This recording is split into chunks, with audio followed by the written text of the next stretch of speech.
back, fellow warriors, to the stage of history. My name is Cosmo Jazz, and we're going to be checking out the Suicide Squad stuff that came out, night today, because today, right now it's 1:54 in the morning. Just got off my second job, but hey, the grind doesn't start, neither do we. This is the second episode that they've dropped that I think is going to answer a lot more of people's questions on what to exactly expect for this game that's coming out, which is Suicide Squad: Kill the Justice League. So, without further ado, let's get into it. That is extremely loud. All the fun is right here. Hello, I'm Axel Rydby, game director here at Rocksteady Studios. I'm Darius Sadigian, studio director at Rocksteady Studios. We're so excited to welcome you all to episode 2 of our ongoing series, Suicide Squad Insider. In our last episode, we gave you a look at our combat system that combines story, powerful traversal abilities, iconic melee attacks, and explosive gunplay to offer something truly unique. Hello, beautiful! We wanted to challenge ourselves. We wanted to expand and really push ourselves in terms of making something new and fresh. Light him up! When first introduced, the free-flow combat of Batman Arkham Asylum broke new ground and set a standard that is still popular today. In that spirit, the Rocksteady team decided to delve into new mechanics.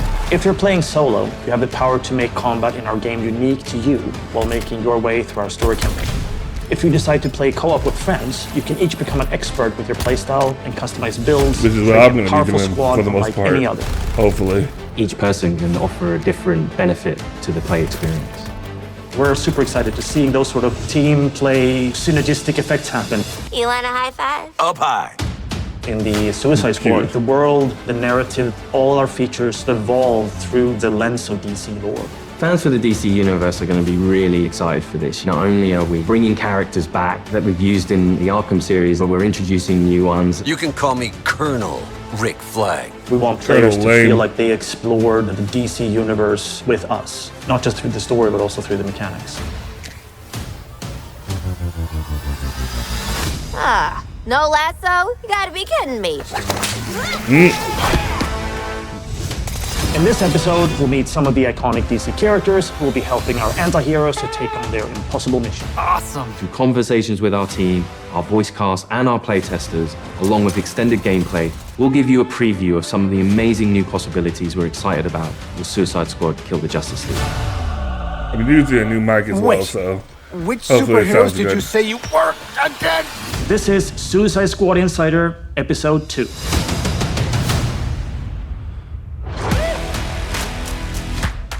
The RPG systems are the connective tissue inside of the game.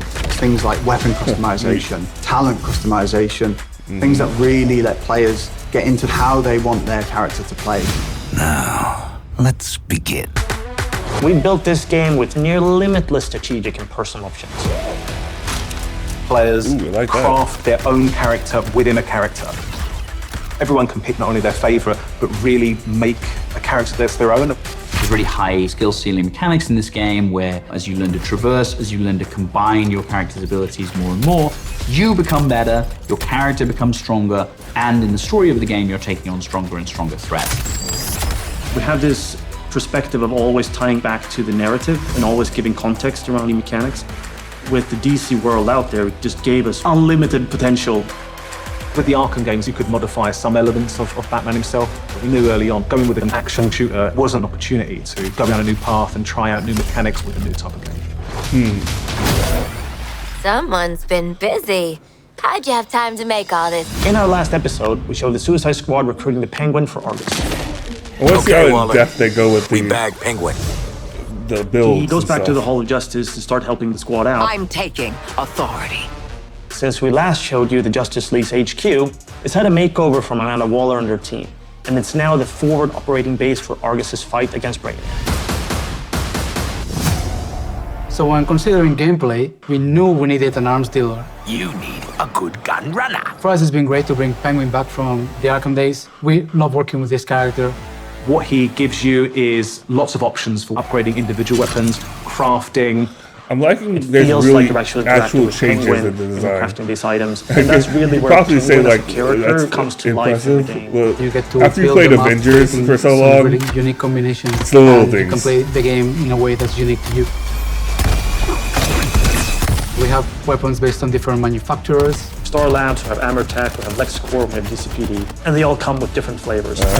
Lex is very scientific, man, right? The guns are very scientific in nature. They have very specific recoil patterns and spread patterns, almost like they are calculated. Then we have Amertech, Little bit which of, is more Borderlands, improvised weapon, I'd say. really fast fire Yeah, rates, yeah, high the ammo different capacity, but it kicks like a donkey. And once you've as unlocked well. those manufacturers, you can go to Penguin and ask I him dig to sort it. of craft specific weapons in those manufacturers. Different guns will play with different styles. Maybe you've got a Deadshot focused on critical hits, on headshots. That might mean that you want to favor a legendary gun which works with that playstyle. Nice, nice, nice.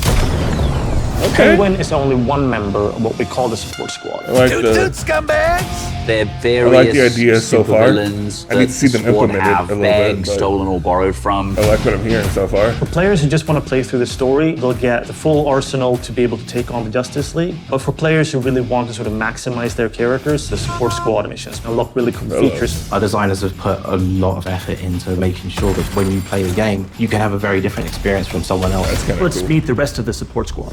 What was that? Here we can 777 see the about? scientist Gizmo, who has set up shop in the basement of the Hall of Justice. You're perfect. We know. His primary contribution to the squad is the sort of airdropped vehicles that you can use for combat. Yo! Getting into this flying vehicle with rockets and a turret to Okay. blow shit up. And the havoc you can create is outstanding. And you can. Oh, okay. From the DC universe Okay, offers that's the player pretty dope. a different way of interacting with the game. I've been trying on the name Toyman. More like annoy man. Am I right? Toyman is one Right, character no. that helps you actually figure out ways of defeating the Justice League. He's a tech boy genius. I'm who very much looking forward wants to the nothing more vehicles. than to help I didn't save think we were getting Metropolis. something like that. He can't quite come to terms with the fact that his heroes are now the villains. Changing stuff is my middle name. You can unlock more and more things you can do with Toyman to enhance your gear. If you want to really perfect your gear to really suit how you like to play the game, Toyman's the character to talk to. I'm Hack. Hack is this sort of electronic astral projection. Anything that has electricity, Hack can manifest through. By working with Hack and increasing your talent points over the course of the game, you can unlock a whole myriad of different abilities. For example, like, seriously, with I'm Harley, loving. you can increase her They're grenade really damage. getting into like. But alongside the build talent talk. tree, we have what we call the combat combo system. As 'Cause you're that can doing make these more intricate this moves, very you build much up your fun combo for me. faster. And the It lasts higher a that long combo is, time. the more talents you activate. Oh, this stuff's I can have like. Hack also tank uses her build, abilities and to or I can literally have, like, hack Brainiac's comms. the So you little get to listen glass in on what the cannon Justice build League is maybe or talking something about. like that, You you also know. get to hear their sort of corrupted personalities and how different they are from the heroes you once knew. We have complete control, Brainiac. Now variety. let's talk about one more member of our support squad. Another infamous DC villain that Director Waller once recruited. Oh, okay. Spoilers ahead. At this point in the game, the squad has discovered evidence that Poison Ivy may be alive. Ivy. Really? Poison Ivy. Dead Okay, Poison I have Ivy something to after say about Scarecrow this gave after the Gotham a video. crop dusting. For fans who pay close attention to Arkham Knight, they will remember that when Poison Ivy died, she left behind a little sprout. I got a real strong hunch she ain't pushing up daisies no more. And in this game, you discover that that sproutling has been cared for by some people who may have had their own motivations for doing so. But in the chaos of Metropolis, she's escaped. Find her. Bring her to me for questioning. Using special technology they've acquired, the Suicide Squad is tracking Ivy down. If Ivy's in the city, this tracker will lead you to her. Unless y'all want to end up a poorly plated spring mix, you better put me in charge and let me talk to Ives first.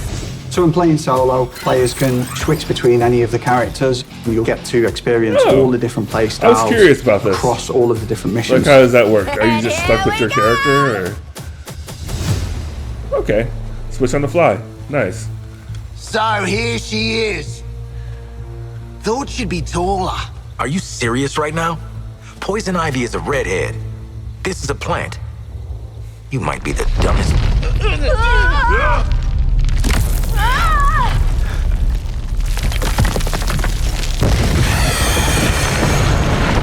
Are we actually gonna see her?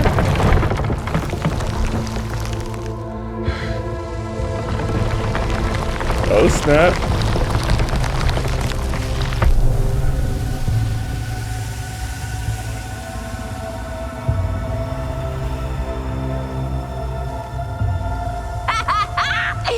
There's my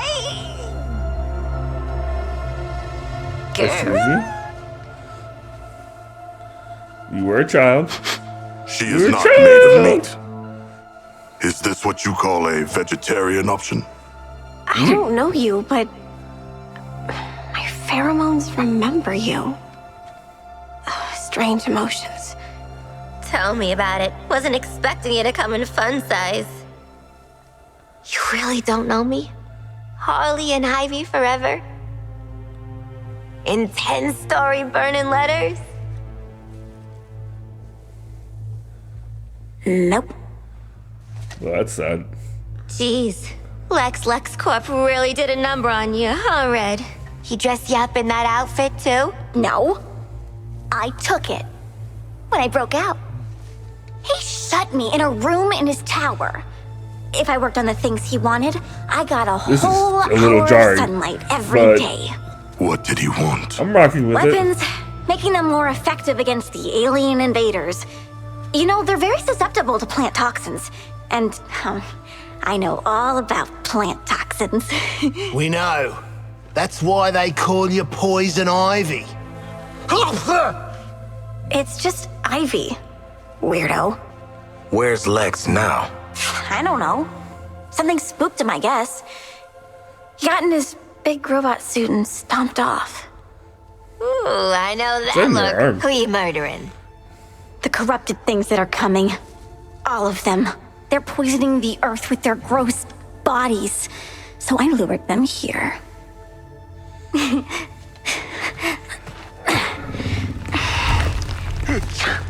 The wrath of nature. I like it. Oh, this is my friend Daphne. Can you just say how We'll make all the graphically aliens choke to death on amazing this game spores. looks You make sure in the Daphne doesn't faces? die, or you're next. Waller, be advised Lex is AWOL in a power suit, and Ivy's an eco-terrorist middle schooler. Dead shot out. That How'd sounds we it end up hugging a giant plant? I have allergies. Anyone I like that care? gun of his. Ah! A little hazard sign on it. Here's a brief look at the mission that follows your first encounter with Ivy. You'll see a variety of custom builds and loadouts that draw on the power of DC villains. Ivy's plans need protection. Split up your squad to attack from different directions. Our asses won't get kicked just standing here. Now go defend! Combat in this game revolves around 3 core pillars: traversal, gunplay, and melee. Someone like Deadshot can take a vantage point, can provide cover fire. That's kind of neat. A little twisty turn. You can find wild ways to upgrade your melee attacks. With the Great Suspender, a single boomerang can launch several enemies off the ground. Oh, that's kind of lit. Okay. A job worth doing right. And that's his. Okay. Harley's gun is from the Bane's Rage set. Landing a critical hit spawns a power-up that can infuse other weapons like grenades with Bane's Rage, making them more powerful. Get the invaders off Daphne! Quickly! Those So aliens get pollute chores everything! to do more King powerful Shark's things. loadout here includes Black Mask's Bulletstorm and the Heatwave's Molten Shield to synergize. He has triggered the Bulletstorm effect, which means that he's now immune from damage thanks to the Heatwave's Molten Shield, making this a perfect opportunity to get in close. Dude, that's what I mean by like tank build. I'm sure it's like an amazing tank build. You can like explore This further and mission further. is where we in. introduce Afflictions, Make elemental yourself attacks practically from Hulk Ivy's like. plans that draw on the powers of different DC villains. Use an Affliction to freeze your enemies before you deliver an explosive finale. That's pretty dope. And it had afflictions. Task Force X, report. Have you secured Ivy? Yeah, kind of a funny story. Although she doesn't remember her old life, Ivy is still a deadly expert That is with an toxins. interesting and choice She can for offer Ivy. your builds an interesting Did you new know? future. Afflictions. I'm with it. I'm curious to see where it goes. When you manage to recruit her, she comes back to the Hall of Justice as kind of like a loose cannon, precocious toddler who also has terrifying genetic engineering powers. Then we introduce the concept of afflictions.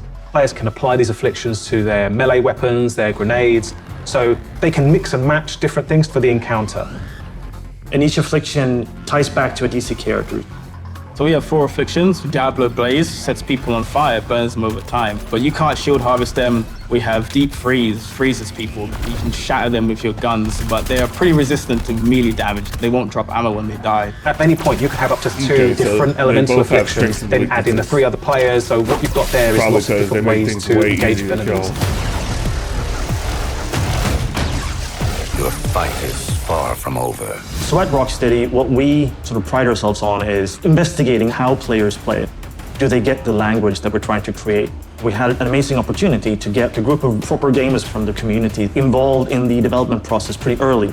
Some of the characters, the mission types So I during wonder the how- story, I'd definitely say this how has got a big Rocksteady afflictions are stamp going on to it. be. The experience of with- Suicide because they Squad have the through the Justice drawbacks. League is really fluid. I'm sure really there's going to smooth, be and feels some really interesting polished. meta behind It's them. chaos in a good way. It's very fast and very momentum based. And I think there's a lot of verticality to it.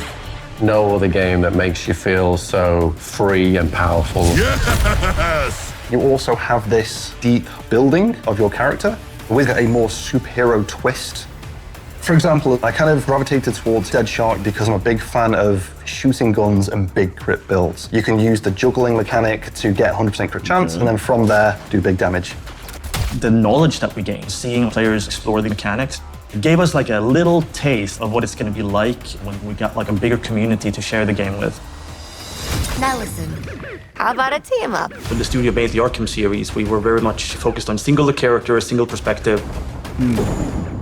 And with this game, we Very saw that interesting. opportunity to get the community more involved. For us, it was about expanding and enhancing into something new and different. And we wanted this experience to be shared with more than just one person. One of the coolest experiences in the game is when you're playing with friends and each character can tackle the problems that you're facing together differently. You are learning how to overcome challenges together. All these characters are geared up to be able to complement each other. Because each of them is moving differently, sometimes another character might come in from a direction you don't expect. You can create unintentional cinematic moments with your friends. When you really are in sync with your squad, it's such a special feeling, and I think something I haven't experienced in any other game. Multiplayer is new for the studio, but it's super exciting because we get to see Rocksteady hallmarks of story-driven game, but from multiple perspectives, and getting to share that with your friends is pretty unique. We hope So, you enjoyed episode 2 of One Suicide question Squad I have Insider. is how in depth I need a smoke. are we talking as far as like builds with teammates? In our next episode, we'll take a Okay, look that at was what you funny. can expect from our game after launch. This is the biggest Hey, cutscenes. cinematic experience that Rocksteady has ever created, with more hours of cinematic cutscenes than ever before. But I think we leave the setting of our story open enough that for post-launch content, players will be excited to come back and find out what we're going to do next. You, wanna talk about it? Know what, Quinn? I do. I don't think players are ready for the new playable characters they're going to get, or even the places they're going to get to take them. This game is much bigger than the world of the Suicide Squad. Deborah Wilson killing Rocksteady it. will continue to build on the story. We're delivering you a full game, but for those that want to go further, we're going to have lots of new updates that are free to our players, and we really want to engage with our community to give them new experiences What I regularly. was saying At the is end of like, the game, I everyone wonder how goes, much the "Wow, builds are going this to was a compare to hell like of a different ride." teams.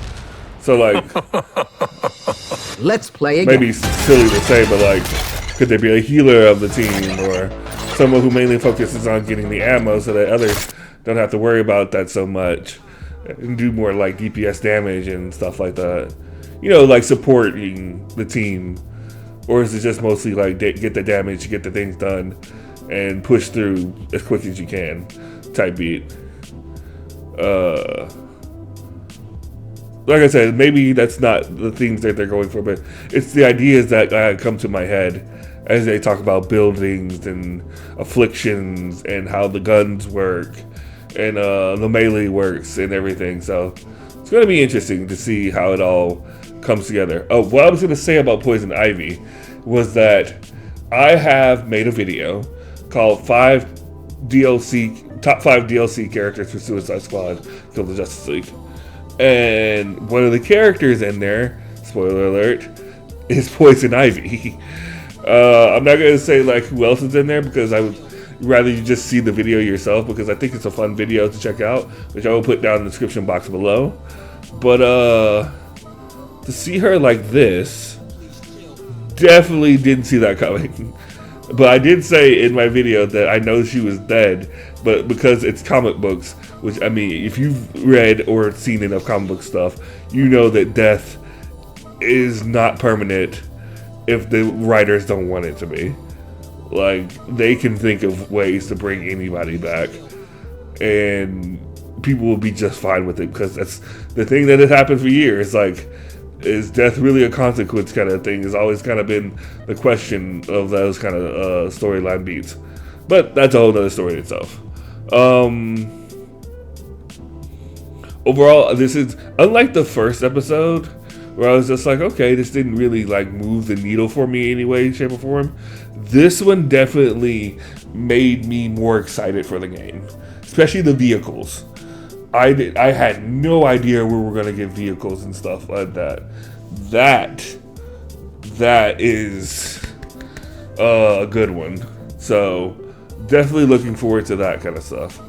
And it looks like the next one's gonna be like post-launch stuff and everything after the fact, which I wonder if we're gonna get that episode anytime soon, because I'm sure they're gonna want to do that kind of stuff closer to the release of the game, which is in February. Which, I mean, that's not too far away now, because it's almost the end of December, which is crazy to say. It's interesting. Like I said, I'm excited for the game. Let me know if you guys are excited. Please be civil. I've seen it all over Twitter with people going absolutely bonkers on people who apparently even begin to like the game. It's like, come on, let's be civil. We can have discussions. We don't have to threaten people's lives and everything like that. It's so not worth it over a video game. But yeah. Thank you guys for watching. If you like what I saw, please hit the like button, subscribe, and share. And as always, take care, stay safe, and we're almost done with it, but let's still try to kick 2023's ass. Laters.